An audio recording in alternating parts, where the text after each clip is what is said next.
I thought we'd have back our occasional guest with us, Rick Rozoff. Rick Rozoff with StopNato.org to get his take on what's going on in the broader region. Rick Rozoff, welcome back to WORT. Hello, Alan. Thanks for having me. You know, I want to go, first off, it's interesting. There was two things that popped up the past couple of days. One was a news item on the front page of the Madison Morning newspaper. Hostages speak under guard. Talked about how European military observers and Ukrainian security personnel have been put on display by pro-Russia captors. And then there's a paragraph here, and the language of it struck me. That is this provocative act by the pro-Russia captors came as and I thought I was marveling at the language, as the increasingly ruthless pro-Russian insurgency in the East turns to hostage-taking as an ominous new tactic. I thought the language very odd for supposedly a news article. But then right alongside it, yesterday, in USA Today, just the headline, you have to catch the headline. I think you'll enjoy this, Rick. Russia cranks out propaganda as militants hang on in Ukraine. Russia cranks out propaganda. My goodness. We'll be going to the phones after a while, but I wanted to start there. That is, Rick Rozoff, how do we begin to decipher the ongoing crisis surrounding events in the Ukraine, especially if one's only source of information is the mainstream? How do we get any meaning out of it? Let's start with your perhaps your vantage point or perspective. Give our listeners some broader portrait, some broader picture of where you're coming from. As you know, Alan, and I've had the opportunity to speak to the subject on your show in the past. I'm someone who's dedicated the last 15 years of my life to exposing and opposing the North Atlantic Treaty Organization, which has dramatically expanded from a 16-nation military organization at the end of the Cold War with no partners. And I'm paraphrasing a major former State Department official here. In 1991, at the time of the dissolution of the Warsaw Pact, which had been moribund for years prior to that, but its formal, death blow, and the fragmentation of the Soviet Union into its 15 federal republics. At that time, NATO had 16 members, no partners. It currently has 28 members and 43 partners officially, which is over a third of the countries in the world collectively. So we have to place that in perspective. If we don't, then we do not and cannot comprehend Russian concerns about U.S. and allied NATO military buildup along its entire western, and if today's reports are to be believed, southern flanks. So a couple of things. I'm glad you began the discussion the way you did, because first of all, we're not going to progress very far with any of your listeners, anyone else, unless we first of all disabuse ourselves of certain highly emotive, instinctual responses that are being generated by the very sort of terminology that you alluded to. For example, that anyone in Ukraine who takes issue with the bloody, deadly coup d'etat that occurred in that country, or at least in the capital of that country, in February of this year, one which cost the lives of 14 to 16 police officers just murdered in cold blood, scores of them sent to the hospital and so forth, set a good deal of the city on fire and so forth. Anyone who rejects that as a model for legitimate political transformation is axiomatically denounced as being pro-Russian. Understand that the deeply embedded, right in the core of the psyche of most people in the world, certainly those of us in the West who had lived through the Cold War period, is not only anti-communism, aptly enough today on May Day, aptly enough here in Chicago, where May Day began in 1886. But even deeper, arguably, than the anti-communism is the carefully cultivated Russophobia. To be a Russian is inherently to be wrong. inferior, brutal, authoritarian, paranoid. These terms are bandied about in a manner that, if they were applied to any other ethnic or demographic group, would evoke the charge they deserve, which is racist. But somehow we're permitted to use this in polite society, and I'm including most of the left, incidentally, Alan. You know, that secondhand borrows these characterizations without, seriously submitting them to any acid test themselves, and then dutifully passing on, the comments of that sort, so that anyone who wants to have friendly relations with their neighbor, their kin, and people living on the other side of a border that did not exist for several centuries is denounced as pro-Russian.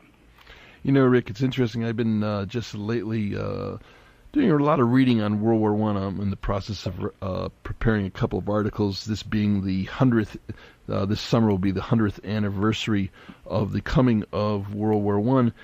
And I discovered something very interesting. That is, the war was, at least in U.S. rhetoric, was called and in Europe, in Western Europe as well, was called the war to end all wars by the Brits and the U.S. But as soon as the Bolshevik Revolution came, right, or actually as soon as the February Revolution, Kerensky government came to power, then it became the war to make the world safe for democracy, Woodrow Wilson's rhetoric, which they couldn't use as long as the Tsar was in power. So it never stops in the sense of molding and shaping of public opinion and appeals. Rick, you've touched on it somewhat already, but let's talk about the context of Russian concerns in regard to NATO. Yeah, this is, something that, and I want to commend you, first of all, and your listeners should be aware that you alone, of anyone I'm aware of, and I'm aware of what's going on, so you alone indeed, have been tracking the activities of the Atlantic Council, and have been sharing with me information for years. And, I invite your listeners seriously, and anyone who gets this second or third hand, to pay attention to what you've been circulating and disseminating in this regard. They just had their two-day conference, incidentally, and ending yesterday, a banquet and so forth, where they honored, amongst others, their annual honorees were Pentagon Chief Chuck Hagel, the head of the International Security Assistance Force and U.S. military forces, all foreign military forces, that is, in Afghanistan, General Joseph Dunford, European Commission President Jose Manuel Barroso, and a Euromaidan Eurovision pop star from Ukraine, all received the annual awards this year. And comments have come out, from speeches by Kerry, by Biden, by Madeleine Albright, by Stephen Hadley, and others that you and I have shared. And I think they're worth. You can find them on my website. You can find them on the Atlantic Council website.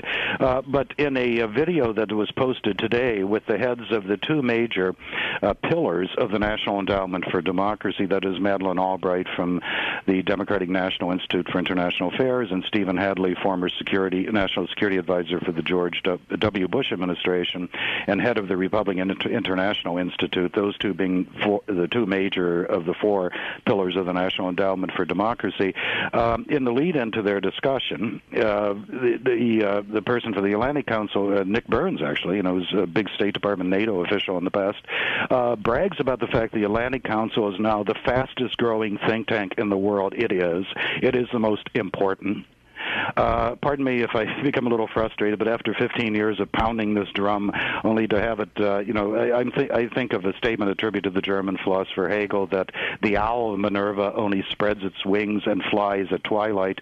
And I'm afraid that if people had paid more attention to what we've been talking about over the last 15 years with NATO expansion, the Ukrainian crisis would not have caught people off guard. They would have fully expected something of this sort, and moreover would be able to situate it within a viable historical context rather than reacting to whatever Western propaganda mills are turning out and churning out. But I just want to accentuate the fact that this military conflict, and it is that the Ukrainian junta has deployed as many as 15,000 troops to the east. You don't hear about that. right? Against pro-Russian demonstrators or terrorists. I'm sorry, the official term by the junta in Kiev for everyone who opposes him is not pro-Russian in Kiev, it's terrorist. Deploying 15,000 troops with hundreds of armored vehicles, including tanks and artillery, against strictly civilian targets is an anti-terrorist operation, and this sort of terminology is echoed dutifully by the governments in the United States, in Europe, and by their obedient press. This is how bad we've gotten. Unless we break through this propaganda wall, we are never going to be able to discuss this or any other issue. But let's keep in mind, we're talking about the potentially the most serious confrontation between the world's two nuclear superpowers since the Cuban Missile Crisis in 1962 and perhaps ever. You're listening to Rick Rozoff of Chicago-based StopNato.org. For our listeners that aren't familiar, of course, the Atlantic Council is a primary, think tank and gathering place of all these high-powered folks, a number of whom you've just rattled off. Let's go back. Let's stay with that speech by John Kerry, the keynote address the other day at this Toward a Europe Whole and Free conference in D.C., April 29th. Rick, he spoke about, I was kind of amazed by the language personally, NATO territory as being inviolable. He also went on to say that our entire model of global leadership is at stake. I read that phrase and thought, well, who is the our? And then the need to sever Western Europe from dependence on Russian energy. This is now U.S., official U.S. policy. It has been for some time. And then he also said something very interesting to the Europeans present at this Atlantic Council thing, that we cannot continue to allow Allied defense budgets to shrink. Pick up on some of those incredible things he uttered. A whole bunch of the address was kind of difficult to decipher because it was such a weird talk. The transcript was verbatim, and I was wondering, is this guy okay? Is this guy okay? But your further thoughts. This is what the global elite, one that's ruled the world essentially for half a millennium. Let's be clear about it. We're talking about the northern European countries and their North American offshoots that were the great, colonial empires and so forth. And because of military might, more than anything else, had been able to subjugate the rest of the world for almost over 500 years. This is who we're talking about. When they speak in language that's not readily intelligible to a layperson, it's because they're speaking in code language to fellow elites. Much as I imagine they talk on the sidelines of the Davos Economic Forum or, the annual Bilderberg meets, these are people who have, contempt for the people they govern, much less, the vassals and tributaries, to employ Zbigniew Brzezinski's terms, their allies in the world, and certainly are using, terminology that is not readily understandable by other people. For example, with the same video I mentioned a moment ago where Nicholas Burns, former U.S. ambassador to NATO, former big shot in the State Department, the two roles are basically interchangeable, as Victoria Nuland now demonstrates, being a former ambassador to NATO. He openly, touted Madeleine Albright and Stephen Hadley as being great Atlanticists. Okay, let's walk down State Street in Madison and pull 100 people aside and ask them to define Atlanticist. Yet, the people using terms like this are deciding the future of those 100 people, and they may be deciding it in a very catastrophic manner if this escalation of the conflict with Russia proceeds the way it appears to be doing.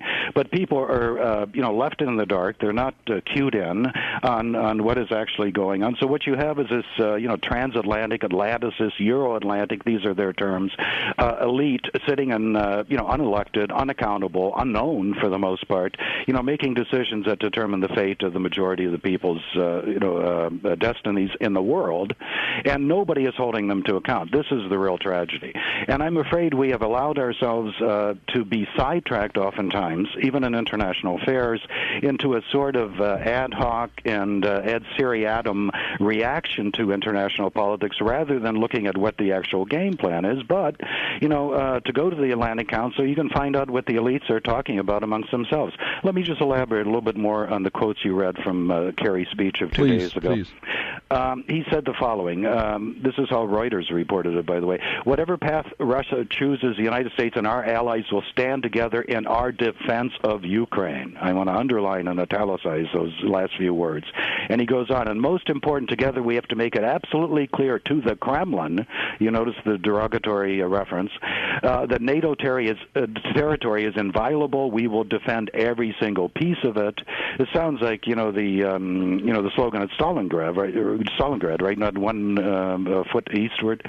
And then he finally says, we will find ourselves in a defining moment for our transatlantic alliance. Our strength will come from our unity, the moment, and so forth, and what you alluded to, where he states, and I quote him, that our entire model for global leadership is at stake.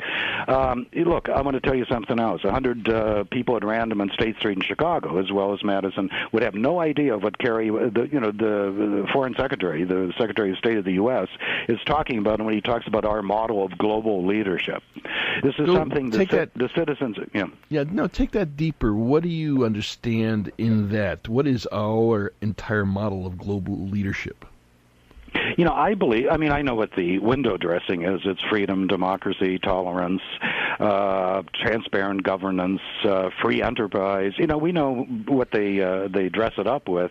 What I interpret that as being, he's basically acknowledging what I spoke about a moment ago, that the West has run the world. It's been a case of the West versus the rest, as the phrase has it, and they don't want to give it up.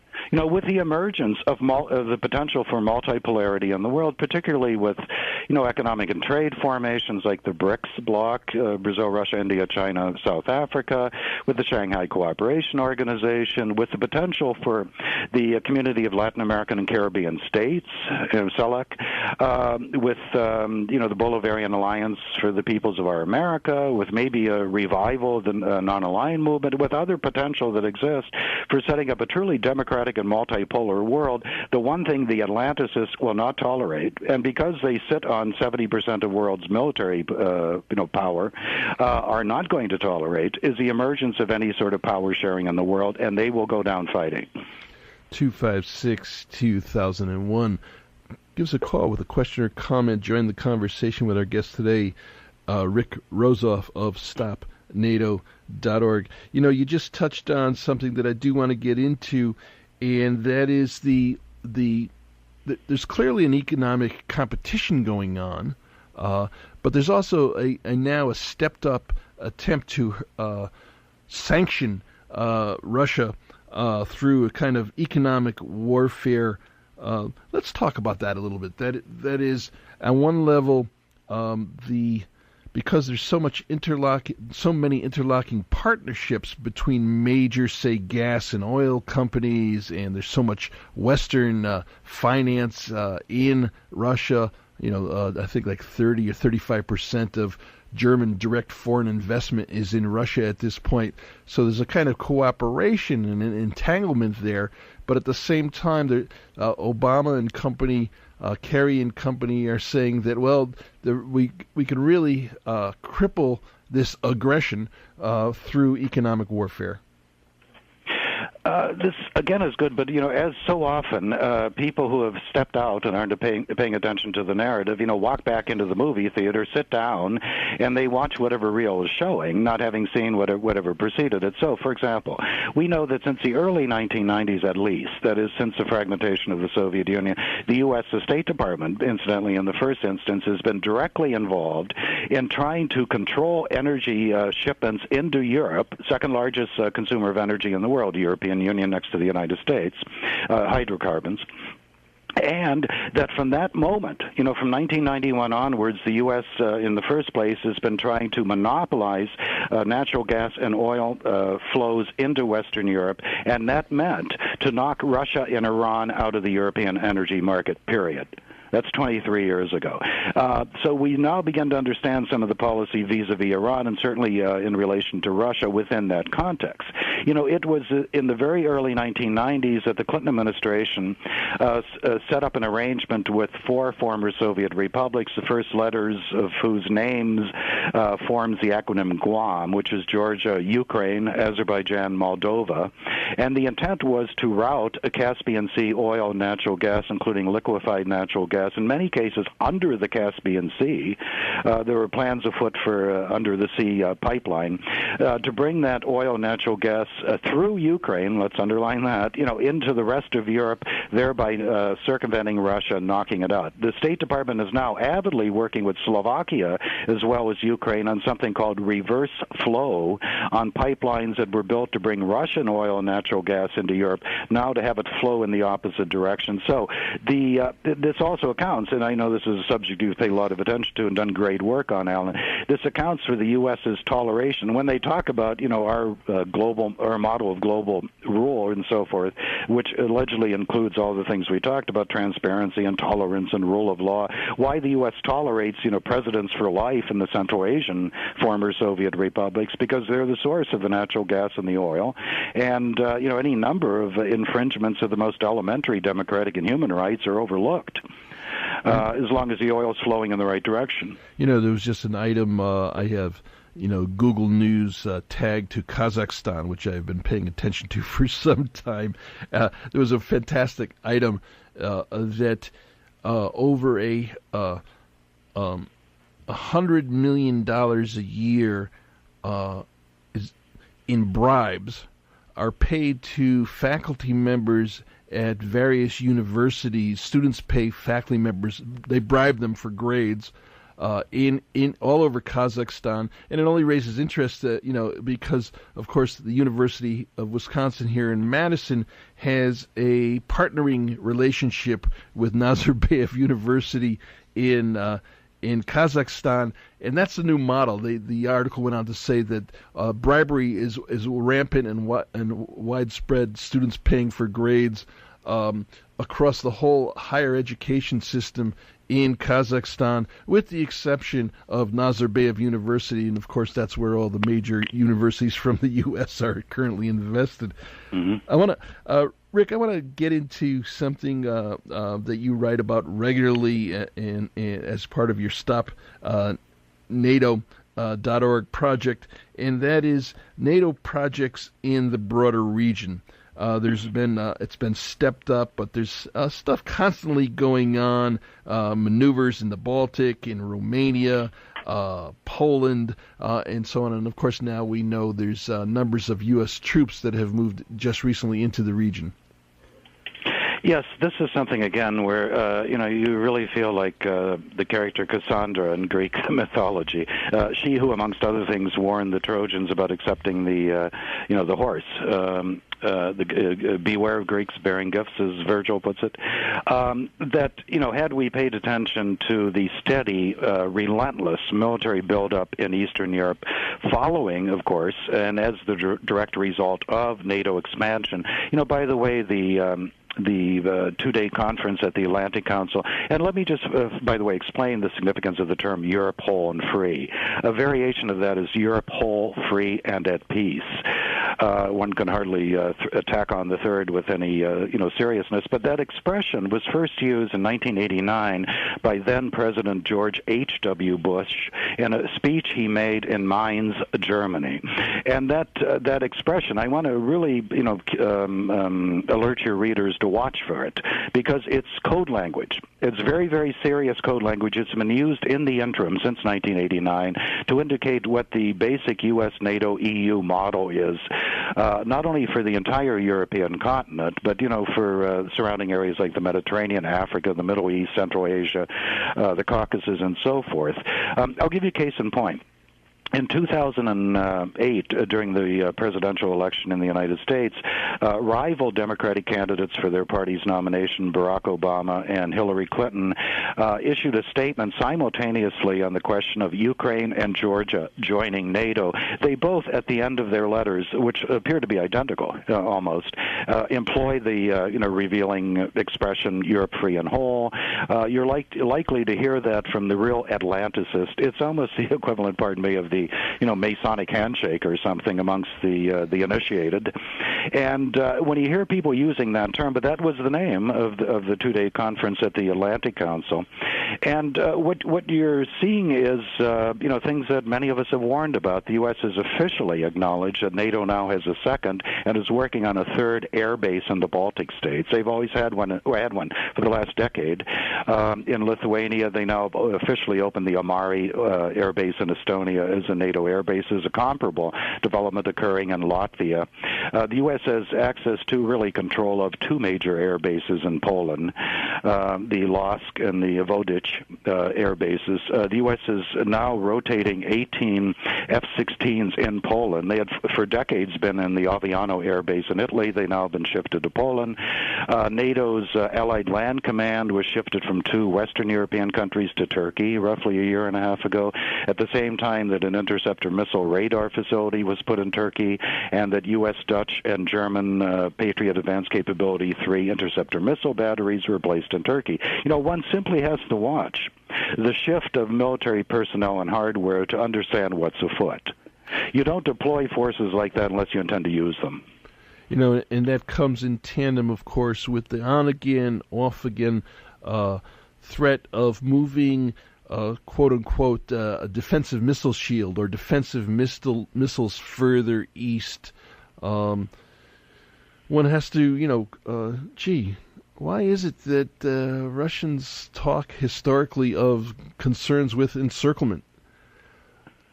That's because they're paranoid and they have an inherently authoritarian streak. If you don't believe me, just read the New York Times, Washington Post, Wall Street Journal, listen to CNN and so forth. I mean, this is kind of steady drumbeat of, derogatory racist characterizations that are meant to so thoroughly dehumanize a targeted population that if they're exterminated, no one's going to lose any sleep about it. I do not exaggerate. The fact that we can talk about that, our American pro-democracy stooges in Kiev, who have permitted not only the destruction of monuments to, the Soviet Red Army that liberated Ukraine from Nazi Germany, but destroyed or were threatening to destroy a statue to General Kutuzov, who fought Napoleon in 1812. So evidently, to oppose Hitler's invasion of the Ukraine or Napoleon's invasion of the Ukraine is to be pro-Russian and ipso facto an enemy. So what's the necessary correlate of that you support Hitler and Bonaparte, no? 256-2001. There's a constant trope running through the mainstream press here related to what you were just touching on, that the Russian propaganda mills constantly mischaracterize the goings-on in Kiev over the last, several months as being Nazis and fascists. Now, we all understand, of course, that the masses of folks that came out were socially diverse, politically diverse in Maidan and since. But to utterly dismiss the participation of neo-fascists and so on in this movement and now in this government in Kiev is kind of absurd. I'm sure you've been picking up on that. Yes, I mean, we have to remember that when the initial Orange Revolution occurred a decade ago almost in Ukraine, where the U.S. client, Viktor Yushchenko, was placed in power. His wife, of course, is an American, born and raised here in Chicago, University of Chicago graduate, worked in the Ronald Reagan and George H.W. Bush administrations. But that wouldn't arouse any suspicion if the situation were reversed, would it, huh?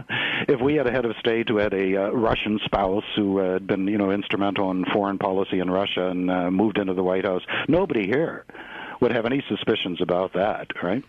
Except, of course, the Russians are inherently paranoid and brutal and so forth, so we'd have to be suspicious on that score. But to be serious for a moment, what happened at that point is the Yushchenko government, with the complete connivance of the European Union, the United States, and NATO, rehabilitated fighters with the Ukrainian insurgent army around Stepan Bandera, who were accused of having collaborated with the Nazis, perpetrated horrible crimes against ethnic minorities, Jews and Poles in the first place. But they were rehabilitated, and as I recollect, if they didn't receive it, they were mooting the point of paying them veterans' benefits comparable to those veterans of the Soviet Red Army who fought the Nazis in World War II. So they came up with a false equivalence. This is exactly what's been going on in two of the three Baltic states, since the end of the Cold War. Estonia and Latvia were not only SS, but Waffen-SS veterans are marching proudly through the capitals of Estonia and Latvia, with the Western world saying nary a word about it.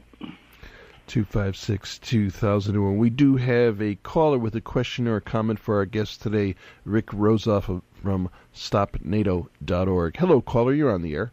Hey, I'm glad to hear your guest talking about the double standard. And I wonder if he could factor in Secretary of State Kerry's statement that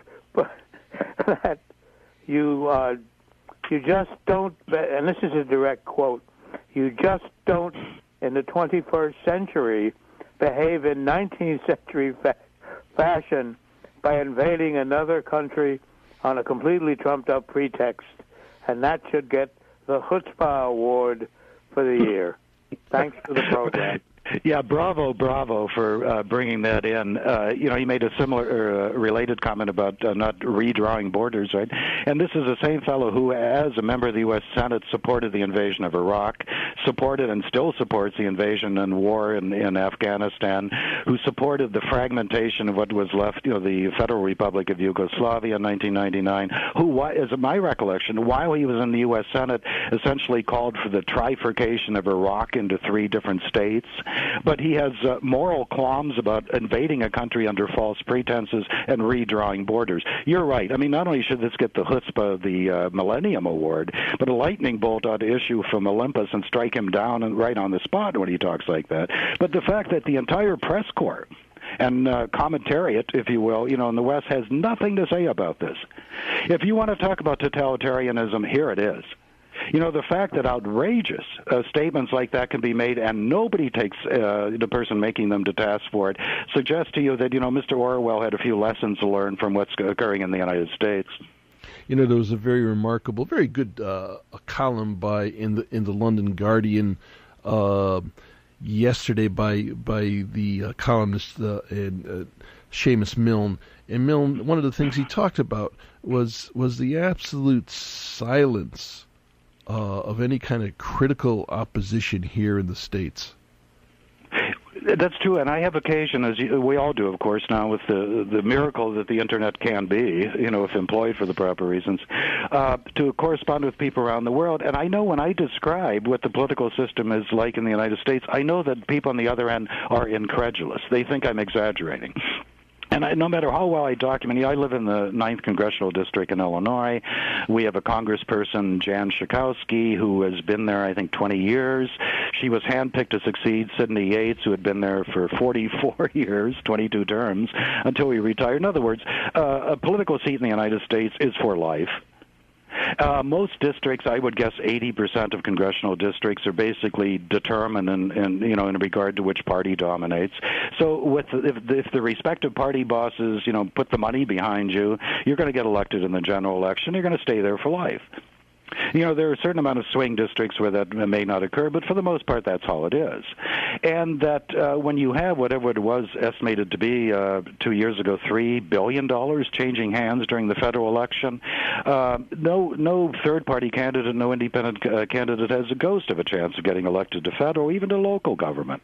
This is a complete lack of complete lack of representative government and any ability to change a political landscape. One of the fellows I wrote to, by the way, incidentally, lives in George Galloway's district, or was visiting there, and he talked about his running as a third-party candidate. And by the way, you corrected me on this, and you were right on the Respect ticket where he remains. And I said, that's fine and good, but nothing like that could ever occur in the United States. We have a dyed-in-the-wool, ironclad two-party dictatorship, and you can't break it. 256-2001. Nigel's telling us that we do have another caller with a question or comment for our guest today. Hello, caller. You're on the air. Yes. I was taken aback a little bit by your comment about Lithuania, Estonia. I thought it was rather negative. I've lived over there, maybe off and on for 15, 20 years. I'm an American, and I'm an older gentleman. But you have to understand why the Estonians, Lithuanians, Poles, the Finns, etc., are a little bit concerned about Putin and how Russia, even back in 1703, I'm going back a little bit, when Peter the Great, we actually think of it as Peter the Bum, moved his Russian Slavs further and further north. Moscow actually was a Finno-Ugric area, Muromo Finnics. North of them were the Veps, and then after them north were the Karelians, and then the Ingarians, and then the Finns and everything. And they're very concerned about the expansionist role of Russia and Putin. He wants to be another Peter the Bum. And that is what we're concerned about. And when you say that the Nazis, or you tried to imply that the Estonians, there are a lot of Nazis in Estonia, I think you're absolutely wrong about that. I've been there. I have never met any Nazis in Estonia.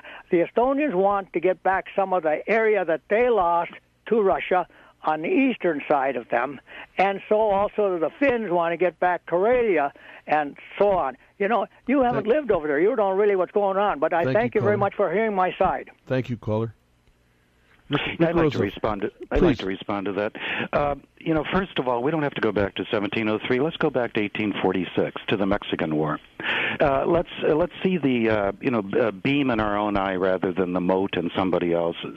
The U.S. simply declared war in Mexico, grabbed the entire southwest of the country, including Texas, and nobody says a word about the indigenous people wanting to be free and how they're oppressed and so forth. I'm not justifying land grabs by anyone at any time, but it's amazing how selectively we truly were. I did not say a word about the political convictions of the average Estonian or Latvian. I said, and I will repeat, that there are public marches of Waffen SS veterans in the capital cities of Estonia and Latvia, and that this does not disqualify them from being European Union and NATO members in good standing, thereby again highlighting the abject hypocrisy and duplicity of the West, which is so concerned about any suspected manifestation of neo-fascism, except when the genuine article appears, and then they embrace it.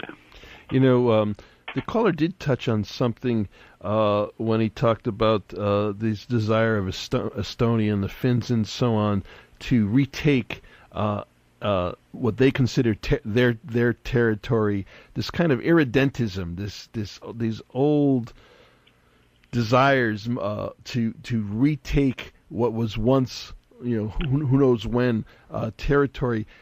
That plays into it across Eastern Europe, of course. That is, these land claims and territorial claims cut a lot of different ways. And then, of course, that brings us back to suddenly John Kerry telling us that, in essence, NATO has territorial claims or territoriality. Right. I mean, you seized on that, and I think, again, alone you did, and I commend you on it. He's not talking about the respective territorial claims of individual NATO members. He's talking about NATO as a consortium, as a collective, having territorial, and he's raised this now, contention of Article 5, mutual military defense, that is a war clause, to an entirely new level. But remember, the comments immediately preceding those in that respect was the fact that U.S. and its NATO allies will defend Ukraine, meaning all but de facto extending the Article 5 provision to cover a NATO partner, Ukraine. That's number one. Number two, let's recall when we talk about irredentism, or the fact that John Kerry is all of a sudden morally outraged at the fact that borders may be redrawn, that the United States is a signatory to the Helsinki Accords and to the Helsinki Final Act of 1975 and 76, which stipulated, and I'm roughly paraphrasing the upshot of them, that that is poorly as the map of Europe may have been drawn after 1945, after the Alta and the Potsdam meetings and agreements. Nevertheless, the alternative, that of unilaterally redrawing borders in Europe, evokes the horrors of the deadliest war in human history, World War II, because the last time somebody attempted to do it, their names were Adolf Hitler and Benito Mussolini. And what has happened in the interim since 1976 and now? Something in the neighborhood of 30 new countries or political entities exist in Europe. 30.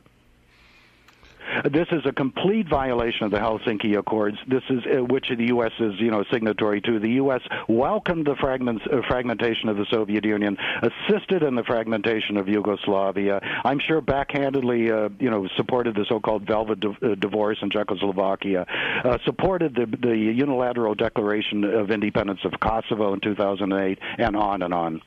It's no coincidence, of course, that so-called radio-free Europe is now centered in Prague. They even moved that eastward. 256-2001. Well, we got about 12, 13 minutes left, and Nigel tells me we do have another caller, so let's get them in. Hello, caller. You're on the air. Yes, hello. I've been listening to your discussion, and I just wanted to interject this thought. Imagine the reaction globally if Angela Merkel had decried the fall of the Third Reich as the greatest geopolitical tragedy of the last century. Make the connection. I'm not sure what your parallel is there. Well, Vladimir Putin famously recently decried the breakup of the Soviet Union in 1989 or 1990 as the greatest geopolitical tragedy of the last century. Yeah, I'd be glad to respond to that. Sure, That's all due respect to the caller, this is a case where, again, some meme starts floating around and nobody really sits down and looks at it and questions it. The statement is attributed to Putin. He, in fact, made it. He said that the greatest tragedy of the 20th century, the post-World War II period in the 20th century, was the instantaneous, violent, undemocratic, chaotic breakup of the Soviet Union. It's hard to contest that. First of all, we heard a previous person talk about, the Soviet Empire. We have to recall that in 1991, which is actually the year the Soviet Union was dissolved, that its territory was a constricted, a truncated version of what it had been, not only in Tsarist Russia, but under the February of the provisional government in 1917 you were talking about with Alexander Kerensky, Alan. In other words, what the Soviet Union was in 1991 was Russia minus Finland, minus Poland, minus parts of even Iran and China and so forth. It was not something that had expanded. It was something that had constricted. That's number one. Number two, if the United States tomorrow were to be fragmented into all 50 states without referenda being held, without the people being consulted, and it erupted into ethnic fighting that cost the lives of tens of thousands of people, there were contested territories that are still being fought over and so forth, any American who did not say that was the greatest tragedy of the 21st century would be somebody who hated his country. We got a few more minutes. Rick, I want to talk. You'd written some while ago about something that I wasn't aware of, and I'm wondering if you could talk about and whether it's still operative, and that is the Eastern Partnership. Yeah, I'm glad you raised that. This is, again, something where, had some of our warnings been listened to a little more attentively, we may have foreseen what was going to happen. The Eastern Partnership was launched 5 years ago on the initiative of the European Union. It targeted, and it targets, the six non-Russian, I think this is revealing, Eastern European and South Caucasus former Soviet republics, minus Estonia, Latvia, Lithuania, which never joined the Commonwealth of Independent States, but instead, joined the European Union. So what we're talking about is an effort to economically, energy-wise, politically, security-wise, military-wise, because there's a very strong military component, to isolate Russia not only from, the non-former Soviet Europe, but even from former Soviet space, except for Russia itself. So the six countries we're talking about are Ukraine, Belarus, Moldova, Armenia, Georgia, Azerbaijan. There's a comparable comparable or an analogous program aimed at the 5 former Central Asian Soviet republics, so that this would include all former Soviet republics except for Russia. It's under the Eastern Partnership that the association agreements have been crafted. The deposed Ukrainian President Viktor Yanukovych's postponement of which last November 21st was a pretext used for the violent overthrow of his government in Ukraine and the current crisis between NATO and Russia that has ensued. Moldova and Georgia, it's announced, are going to be signing their association agreements very quickly with the European Union. And a copy of these agreements, I think, is public source right now. You can look them up. It suggests, the further military integration of these former Soviet republics into Western military structures, including European Union battle groups, ultimately, of course, into NATO. It suggests exactly the sort of energy projects we're talking about. Keep in mind, again, of the 6 countries targeted by the Eastern Partnership, they include the 4 countries in Guam. Georgia, Ukraine, Azerbaijan, Moldova.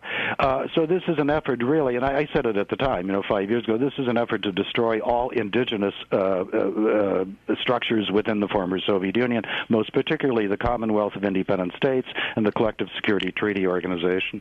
We have but a few minutes left, but there is one more caller that wants to get in. Nigel, do we have someone? Go ahead. Hello, caller, you're on the air. Hi, I just wanted to speak from the other side of the fence, maybe. If we lived in Poland or any of the Eastern European countries that were overtaken by the Soviet Union, we would be scared out of our wits.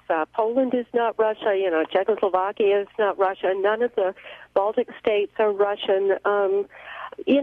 I think, granted, the United States is self-interested in this whole thing, but we haven't been through World War II or World War I the way the Europeans have, and I think what Putin is doing at the moment is, it could cause another world war. I think it's extremely dangerous.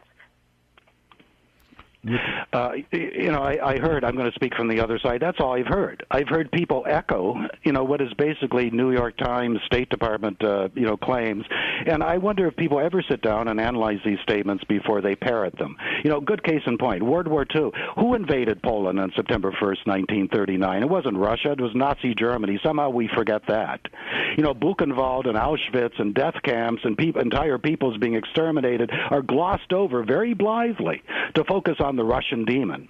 And incidentally, if it hadn't been for that Russian demon, far more people would have died than the death camps. Maybe entire groups would have been exterminated. Rick, it gets to a deeper question, and that gets back to the whole nature of NATO. That is, and historians, debate this.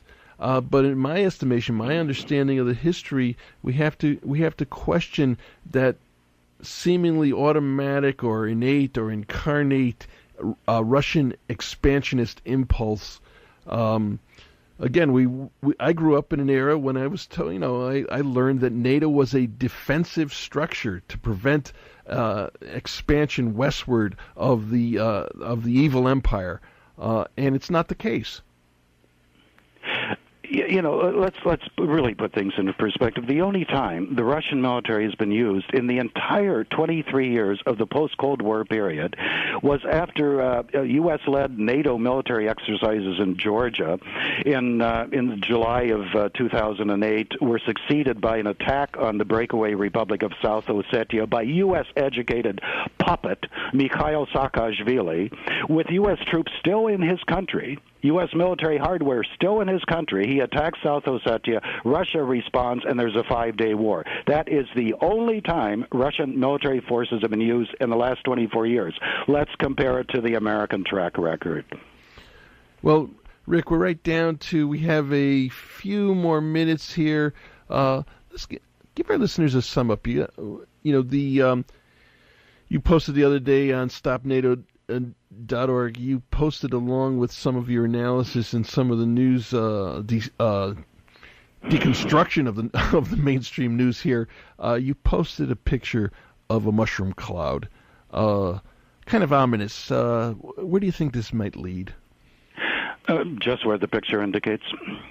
I've people like Stephen Cohen, the few sane voices that are allowed to speak anywhere, they're being, blacklisted too, as we're talking about, or Ray McGovern or others, or even Ralph Nader, who are asking for some degree of, Dennis Kucinich, are asking for some degree of dispassionate sanity in discussing this issue and are being brushed aside, have remarked the fact, just as I said, everyone is drawing the same parallel. First of all, as you indicated, this year is a centenary of the beginning of World War I. So, the Sarajevo moment, if you will, is not, is potentially in the cards. And second of all, this is the greatest threat to world peace, to the threat of a nuclear war of some sort since 1962. That's incontestable. And to have your last viewer blame Vladimir Putin for this shows you how thoroughly people, irreversibly, I fear, people have been indoctrinated in a manner that may lead to their own destruction.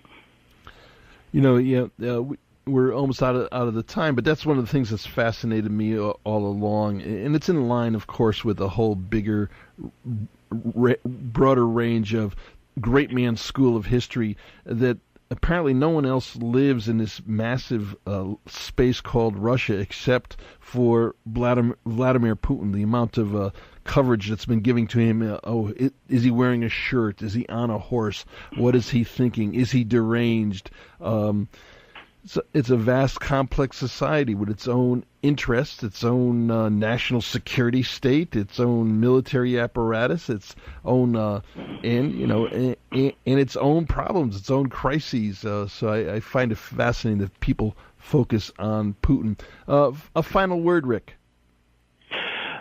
Let's just follow up on that. I am no admirer of Vladimir Putin. I'm sure I'm going to be accused of being a stooge of Putin and a closet Russian and whatever else, because this is all bad. I lived through the Cold War, and I lived in an ethnic Russian family where the Russophobia was horrendous, and you were scared sometimes as a kid. I'll tell you, it's worse now. Well, I want to thank you. You always bring a different vantage point that we need greatly into these discussions. I want to, what is that website? What is your website, Rick Rozoff? For people they can just go to Google and type in "Stop NATO" and it'll bring them up immediately. It's a WordPress site. Great. Well, I want to thank you again for the work that you do almost on a daily basis. You've been listening to Rick Rozoff of StopNato.org. I want to thank Nigel on the boards and you, our listeners, our callers.